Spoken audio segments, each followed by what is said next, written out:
Fine তাবু, যদি তারা তওবা করে, যদি তারা তওবা করে, অন্য ধর্মাবলম্বীর যে মুসলিম নয়, যে মুসলিম হয় নাই, তার ব্যাপারে সে তওবা করে। তওবা কিভাবে করবে? আশহাদু আল্লা ইলাহা ইল্লাল্লাহ ওয়া আন্নী রাসূলুল্লাহ, শিরক থেকে তওবা করবে কালেমা পড়ার মাধ্যমে। তাওহীদ, তাওহীদের স্বীকৃতি দিয়ে আল্লাহ এক, কেবলমাত্র আল্লাহই মাবুদ, কেবলমাত্র আল্লাহই পূজার এবং আনুগত্যের, দাসত্বের অধিকারী, আর কোনো কিছুই নয়, আর কোনো ব্যক্তি নয়, কোনো বস্তু নয়। ওয়া আকামুস সালাতা, ভালো করে শুনি আমরা, আল্লাহ রসুলের ভাষায় যা, কোরআনেও তা। তারা তওবা করে অর্থাৎ কালেমা পাঠ করে, এরপর আকামুস সালাতা, যদি সালাত কায়েম করে, ওয়া আতাউজ যাকাতা, যদি যাকাত আদায় করে। বারবার বলছি মুখস্থ করার জন্য, সূরা তাওবার 5 নম্বর আয়াত এটা তরজমা করছি। যদি তারা তওবা করে অর্থাৎ অন্য ধর্মাবলম্বী ছিল, মুশরিক ছিল, এখন সে যদি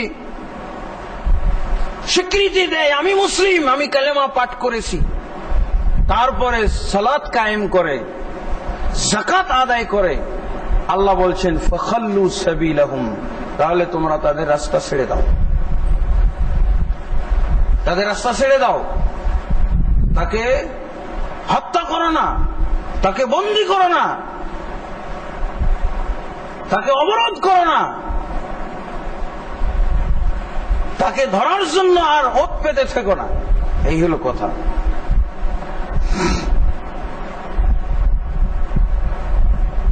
তারপরে সূরা তাওবার 11 নম্বর আয়াতে আল্লাহ বলছেন ফাইন তাবু, তারা যদি তওবা করে, কোন মুশরিক অমুসলিম সে যদি তওবা করে, কালেমা স্বীকৃতি দিয়ে দেয় অর্থ জানা সহ, ওয়া আকামুস সালাতা, এবং সালাত কায়েম করে, ওয়া আতাউজ যাকাতা, এবং যাকাত কায়েম করে, ফা ইখওয়ানুকুম ফিদ্দীন, তাহলে তারা তোমাদের দ্বীনী ভাই হয়ে গেল। যদি তারা তওবা না করে, দ্বীনী ভাই নয়। যদি তারা সালাত না আদায় করে, দ্বীনী ভাই না, ওরা বেদীন। যদি তারা যাকাত আদায় না করে, দ্বীনী ভাই নয়, ওরা বেদীন, ওরা বেদীন, ওরা মুশরিক।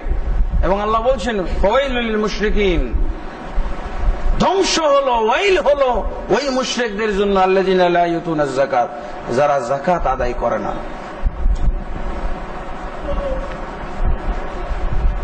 যারা যাকাত আদায় করে না তাদের জন্য ধ্বংস। তা আমরা ইসলামকে এইভাবে অর্থ সহ বুঝে নিলেই তো হলো। আমরা ইসলামকে বুঝবো, বুঝলেই তো হয়ে গেল। আমরা যদি ইসলাম বুঝে যাই, আমরা যদি মুসলিম হয়ে যাই, অটোমেটিকলি আর আমাদের কোনো সংঘর্ষ হবে না। কাফির মুশরিক এদের সাথে আমাদের আর কোনো ঝামেলাই বাঁধবে না। কারণ আল্লাহ তাবারক ওয়া তাআলা বলছেন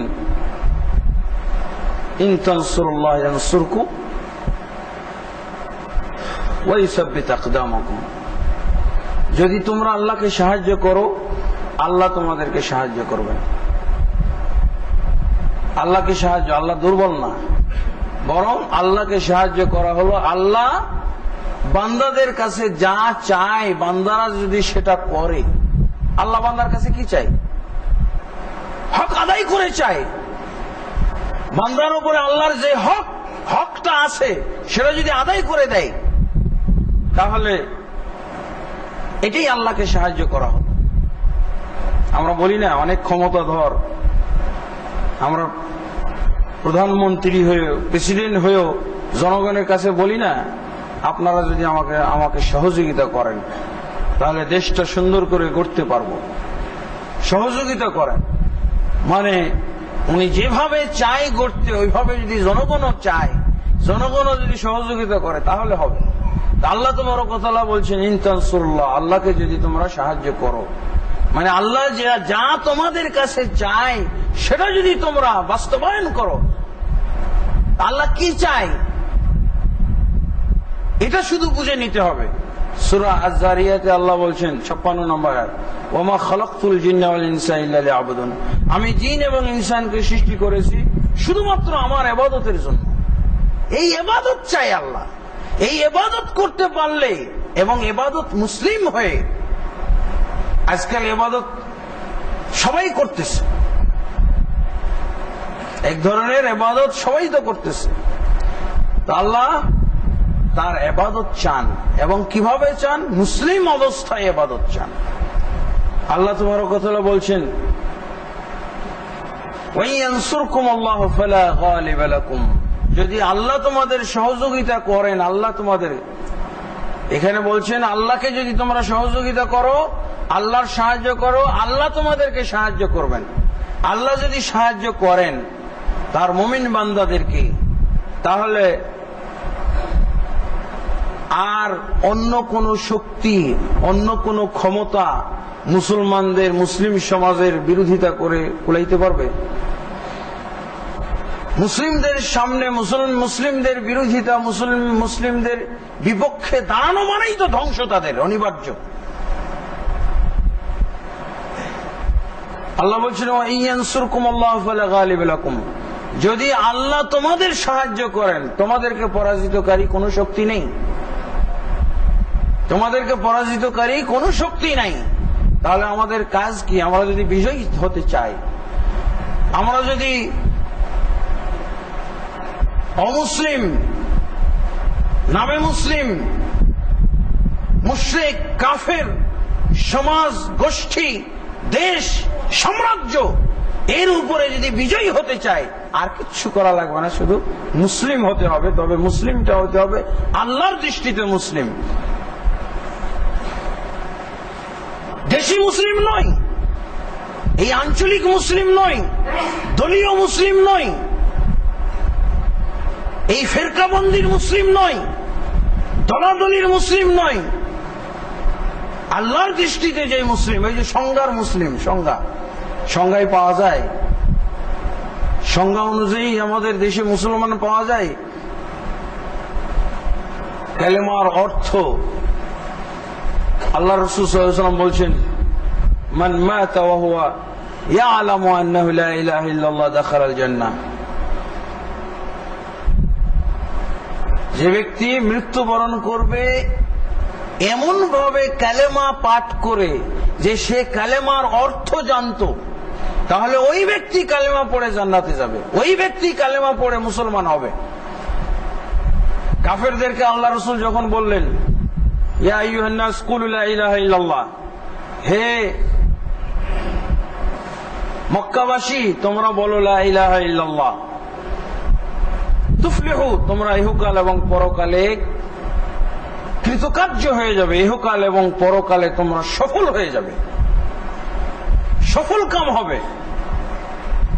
তারা কি বলল? আজাআল আল আলিহাতা ইলাহান ওয়াহিদা ইন্না হাযা লাশাইউন উজাব, এই সমস্ত ইলাহগুলোকে এক ইলাহ করে দিল মুহাম্মদ, সমস্ত ইলাহকে এক ইলাহ হিসেবে বলে সে সীমাবদ্ধ করে দিল, একজন মাত্র ইলাহ থাকবে। অথচ আমরা জানি লাত, মানাত, উজ্জা, হুবল যেগুলোর মূর্তি বানিয়ে রেখেছি, এরা এক একটা ইলাহ আমাদের, এগুলো আমাদের ভক্তি ভাজন, এগুলো আমাদের শ্রদ্ধাস্পদ, এগুলো আমাদের সম্মান। বাপদাদা 14 পুরুষ এদেরকে সম্মান এবং ভক্তি দিয়ে এসেছে। আর মুহাম্মদ বলছে কাউকেও মানা যাবে না, একমাত্র আল্লাহকে। আল্লাহ রাসূল কিন্তু বলেননি, শুধু বলছিলেন তোমরা লা ইলাহা ইল্লাল্লাহ বলো, বলে নাই যে এগুলো ছেড়ে দাও। লা ইলাহা ইল্লাল্লাহ বলার অর্থ ওরা করে নিয়েছে, যে এই শব্দের অর্থ তো এটা। অন্যত্র বলছেন ওয়াইযা কিলা লাহুম লা ইলাহা ইল্লাল্লাহ ইস্তাকবিরুন, যখন তাদেরকে বলা হতো লা ইলাহা ইল্লাল্লাহ বলো, কোরআনের আয়াত, তখন তারা অহংকার করত। আর কি ওয়াকালু আইন্না লা তারিকু আলিহাতিনা লিশাইরিন মাজনুন, একজন পাগল কবির কথাই আমরা আমাদের ইলাহগুলোকে, আমাদের এই মূর্তিগুলোকে, এই দেবদেবীগুলোকে, এই প্রতিমাগুলোকে, এই প্রতিকৃতিগুলোকে আমরা ত্যাগ করব? এটা হতে পারে না। তারা লা ইলাহা ইল্লাল্লাহ শুনেই বুঝতো, কিন্তু আমরা লা ইলাহা ইল্লাল্লাহর তো ওই কাফেরের মতো অর্থ বুঝি না। আমরা লা ইলাহা ইল্লাল্লাহ শুধু শব্দ বুঝি। এই জন্য মক্কার মসজিদুল হারামের খতিব উনি বলেছেন, বর্তমান যুগে লা ইলাহা ইল্লাল্লাহর অর্থ বুঝে মুসলমান হয়েছে পৃথিবীতে এখন হাজারে একজন পাওয়া যাবে কিনা তার সন্দেহ।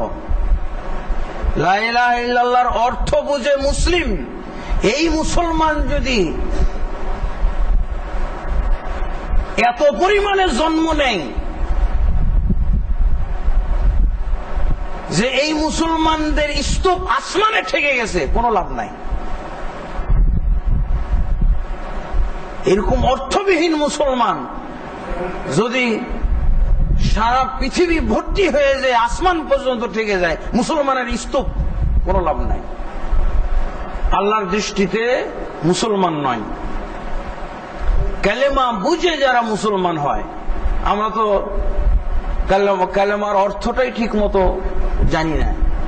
কালেমার এমন অর্থ জানি যে অর্থ হলো কুফরি অর্থ। লা ইলাহা ইল্লাল্লাহর আমরা অর্থ করি আল্লাহ ব্যতীত কোনো উপাস্য নেই, এটা কুফরি অর্থ। আসল অর্থ হলো আল্লাহ ব্যতীত প্রকৃত কোনো উপাস্য নেই। তার কারণ আল্লাহ তাবারক ওয়া তাআলা কোরআনের ভিতরে হক মাবুদ এবং বাতিল মাবুদ, দুই প্রকার মাবুদের কথা উল্লেখ করেছেন। হক মাবুদ হলো আল্লাহ, আর বাতিল মাবুদ হলো ওই যে 360টা মাবুদ মানত। বর্তমান যুগে অনেক মুসলমান তাদের মাবুদ নির্ধারণ করে ফেলেছে, বিভিন্ন মাজার, কবর, দরগাহ, দরবার ইত্যাদি। তারপরে ঠিক মুসলমানরাও হিন্দুদের কায়দায় মূর্তি, প্রতিকৃতি পূজা শুরু করেছে। একই সিস্টেমে, কোনো পার্থক্য নাই। ওরা পূজা করে ফুল দিয়ে, আমরাও পূজা করি ফুল দিয়ে। এটা হলো মুসলমান মূর্তি, আর ওগুলো হলো হিন্দু মূর্তি, বৌদ্ধ মূর্তি আর মুসলমানের মূর্তি। আল্লাহ রাসূল সাল্লাল্লাহু আলাইহি ওয়াসাল্লাম তার কবরটা সম্পর্ক আল্লাহর কাছে দরখাস্ত করে গেছেন, দোয়া করে গেছেন, আল্লাহুম্মা লা তাজআল কবরি ওয়াসানান ইউবাদ। হে আল্লাহ, তুমি আমার কবরকে দেবতায় পরিণত করে দিও না। কবর কিভাবে দেবতা হয়? কবরের কিভাবে দেবতা হয়? আপনি আল্লাহর কাছে যে জিনিস চাওয়ার কথা সেটা যদি কবরের কাছে চান, ওটা দেবতা হয়ে যায়। কারণ আল্লাহর প্রতিপক্ষ হয়ে গেল, আল্লাহর সমকক্ষ আপনি তৈরি করলেন। যেই মূর্তি, যেই প্রতিকৃতিকে আল্লাহর চেয়ে বেশি আপনি ভালোবাসেন, আল্লাহর চেয়েও বেশি ভক্তি দেন, আল্লাহকে গালি দিলে, রসুলকে গালি দিলে আপনার কোনো যায় আসে না, কিন্তু মূর্তি প্রতিকৃতিকে এত মহব্বত করেন, এত ভালোবাসেন, একটা ছবিকে এত ভালোবাসেন যে যদি আপনি অপমান করতে দেখেন, অথচ আপনি কোরআন পড়াইতে দেখলো, আপনি হাদিস পড়াইতে দেখলো, আপনি আল্লাহকে গালি দিতে শুনলো, রসুলকে গালি দিতে শুনলো, আপনার মা কোনো প্রতিক্রিয়া নাই, কিন্তু একটা ছবি, একটা প্রতিকৃতি, একটা মূর্তি, সেটাকে যদি একটু অসম্মান করে, হয়তো ভক্তি করলো না যথাযোগ্য যেভাবে চাই আমরা, তাহলে এতেই বড় ক্ষতি হয়ে যায়। এগুলো মুসলমান? কোশ্চিনকালে এই ধরনের মুসলমান আল্লাহ চিনেন না, রসুল চিনেন না, এই ধরনের মুসলমান আল্লাহ এবং আল্লাহর রসুলের দৃষ্টিতে নয়। কালেমার অর্থ হলো একমাত্র আল্লাহকেই আপনার ভক্তি ভাজন, আল্লাহকেই সর্বোচ্চ মহব্বত, আল্লাহকে সর্বোচ্চ ভক্তি, আল্লাহর আনুগত্য, আল্লাহর দাসত্ব, আল্লাহর গোলামি আপনি করবেন যেভাবে। এই হলো, দেখেন আল্লাহ রাসূল সাল্লাল্লাহু আলাইহি ওয়াসাল্লাম বলছেন যে সালাত না পড়লে তার সাথে আমার যুদ্ধ হবে। আমরা এমন মুসলমান এখন বাংলাদেশে, এগুলো সব আল্লাহ রসুলের প্রতিপক্ষ মুসলমান। আল্লাহ রসুল আজকে থাকলে এরা প্রতিপক্ষ হতো, আল্লাহ রসুল তলোয়ার নিয়ে একদিকে আর এই মুসলমান আর একদিকে, এবং বাস্তবে ঘটেও গেছে। আবু বকর রাদিয়াল্লাহু আনহু খলিফা হওয়ার পর কাদের সাথে যুদ্ধ হয়েছে? বেনামাজি দেখেননি আবু বকর রাদিয়াল্লাহু আনহু, নামাজ ত্যাগকারী কোন মুসলমান আবু বকর দেখেননি। কি দেখেছেন? যাকাত ত্যাগকারী। তাই যদি এরকম হয়ে যায়, পক্ষ বিপক্ষ, যাকাত ত্যাগকারীরা এক পক্ষে এবং আবু বকর রাদিয়াল্লাহু আনহু এবং তার যাকাত আদায়কারী মুসলমান এক পক্ষে, যুদ্ধ হয়ে গেল। সহিহ বুখারী পড়েন, হাদিস পড়েন,